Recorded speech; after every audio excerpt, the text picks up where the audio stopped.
दोस्तों नमस्कार। ईरान युद्ध के खिलाफ एक शानदार पहल हुई है। अमेरिका के लोग जो हैं अमेरिका की सड़कों पर आए हैं, शांति के लिए सड़कों पर आए हैं, युद्ध के खिलाफ सड़कों पर हैं। पहले ईरान युद्ध की बात करते हैं, एक ऐसा विषय जो केवल राजनीति का हिस्सा नहीं बल्कि मानवता के अस्तित्व का प्रश्न है। पिछले दिनों 28 फरवरी 2026 को ईरान पर शुरू हुए हमलों ने दुनिया को एक ऐसे अंधेरे मोड़ पर लाकर खड़ा कर दिया है जहां से सीधा रास्ता केवल तबाही की ओर जाता है।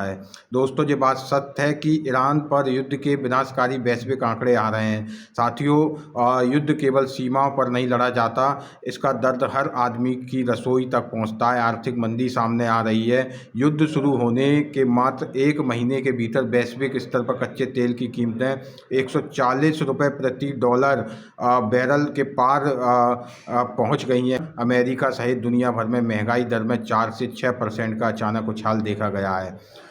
ये बहुत बड़ी मानवीय क्षति है। शुरुआती रिपोर्टों के अनुसार इस संघर्ष में अब तक हजारों नागरिक हताहत हुए हैं और करीब 20 लाख लोग विस्थापित होकर शरणार्थी बनने पर मजबूर हुए हैं।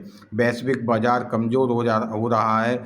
सुएज़ नहर और हॉर्मुज़ जलडमरू मार्ग जैसे महत्वपूर्ण व्यापारिक मार्गों पर तनाव के कारण वैश्विक आपूर्ति श्रृंखला सप्लाई चेन जो है बाधित हुई है, जिससे खदान संकट गहराने लगा है। वैश्विक स्तर पर खदान संकट पैदा हो गया है। दोस्तों, अमेरिका के लोग खड़े हुए हैं युद्ध के खिलाफ।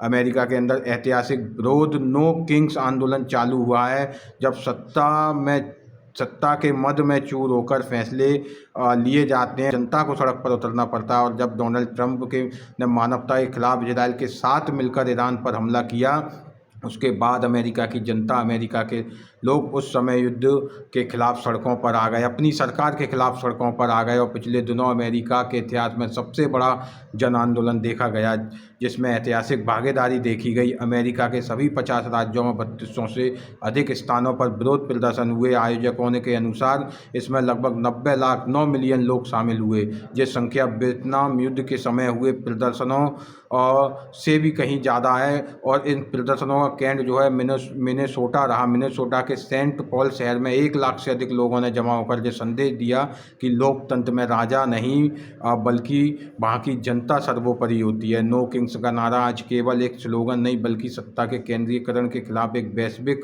गर्जना बन चुका है। एक बात ध्यान रखने की है कि विश्व शांति सिर्फ विकल्प नहीं, अनिवार्य आवश्यकता है। दोस्तों, 21वीं सदी में हम परमाणु हथियारों के साए में जी रहे हैं। विशेषज्ञों का मानना है कि यदि ये युद्ध और खिंचता है तो ये तीसरे विश्व युद्ध की चिंगारी बन सकता है। एक बात ये ध्यान देने वाली है कि एक तरफ दुनिया के देशों का रक्षा बजट है तो दूसरी तरफ दुनिया के देशों का विकास है। आज पूरी दुनिया में सालाना 2.4 ट्रिलियन डॉलर जो है खर्चा किया जा रहा है सिर्फ सुरक्षा पर। यदि इसका मात्र 10% शिक्षा और भुखमरी मिटाने पर खर्च हो तो दुनिया की तस्वीर बदल सकती है। दोस्तों, सोचिए, इतनी बड़ी रकम अगर विकास पर खर्च हो, शिक्षा स्वास्थ्य पर, दुनिया की तस्वीर बदल सकती है। युद्ध में पर्यावरण पर भी प्रभाव देखने को मिल रहा है। युद्ध के कारण कार्बन उत्सर्जन और रासायनिक प्रदूषण हमारे नेट जीरो, पूरी दुनिया के जो नेट जीरो का लक्ष्य था उसको पीछे ढकेल रहा है।